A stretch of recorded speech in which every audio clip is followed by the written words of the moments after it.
अस्सलाम वालेकुम बच्चों। भाई हमने सुनी थी एक कहानी। उसमें एक लूमड़ होता है जो कि समझता है कि सारे मुर्गे बेवकूफ़ होते हैं।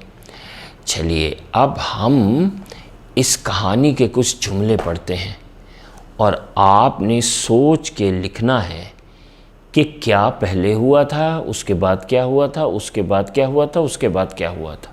तैयार हैं आप लोग? तो ये लीजिए, ये हैं हमारे जुमले।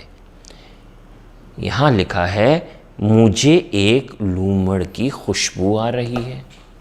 मुझे एक लूमड़ की खुशबू आ रही है, एक जुमला। दूसरा जुमला, वो डब्बा लेकर अंदर गया और ज़ोर ज़ोर से बोला। वो डब्बा, वो यानी मुर्गा, वो डब्बा लेकर अंदर गया और ज़ोर ज़ोर से बोला। तीसरी चीज़ जो इस कहानी में हुई थी, लूमड़ ने मुर्गे से कहा तुम मेरे गार में आ जाओ, तुम मेरे गार में आ जाओ। लूमड़ ने मुर्गे से कहा तुम मेरे गार में आ जाओ। और अगला जुमला, सारे मुर्गे और मुर्गियाँ बेवकूफ़ होते हैं। सारे मुर्गे और मुर्गियाँ बेवकूफ़ होते हैं। चलिए जी, अब आपने सारे जुमले पढ़ लिए। अब आप सोचिए कि सबसे पहले क्या हुआ था। तो सबसे पहले तो लूमड़ ने सोचा था, क्या सोचा था? ये कि सारे मुर्गे और मुर्गियाँ बेवकूफ़ होते हैं। तो फिर उसको एक मुर्गा मिला, तो उसने मुर्गे को क्या बोला? लूमड़ ने मुर्गे से कहा तुम मेरे गार में आ जाओ। उसके बाद ये हुआ। और उसके बाद क्या हुआ, ये अब आपने सोच के लिखना है। दो जुमले हैं, मुझे एक लूमड़ की खुशबू आ रही है और वो डब्बा लेके अंदर गया और ज़ोर ज़ोर से बोला। इसमें से पहले क्या हुआ था?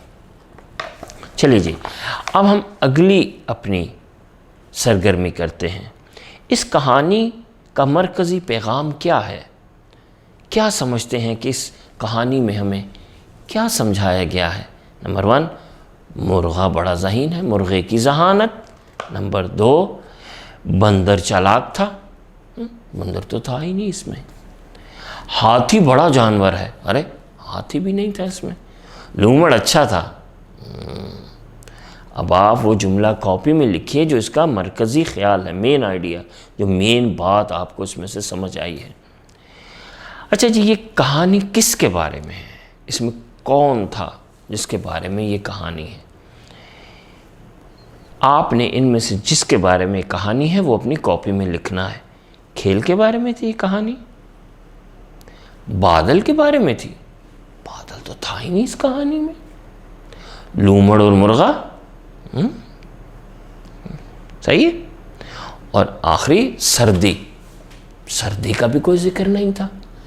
तो ये कहानी में कौन था? इस कहानी में समझ गए ना आप? चलिए वो आप अपनी कॉपी में लिखिए। मज़े के काम है ना आज जो आप करेंगे कॉपी में। चलिए ठीक से साफ साफ लिख के अपनी कॉपी में करना है काम। अल्लाह हाफ़िज़।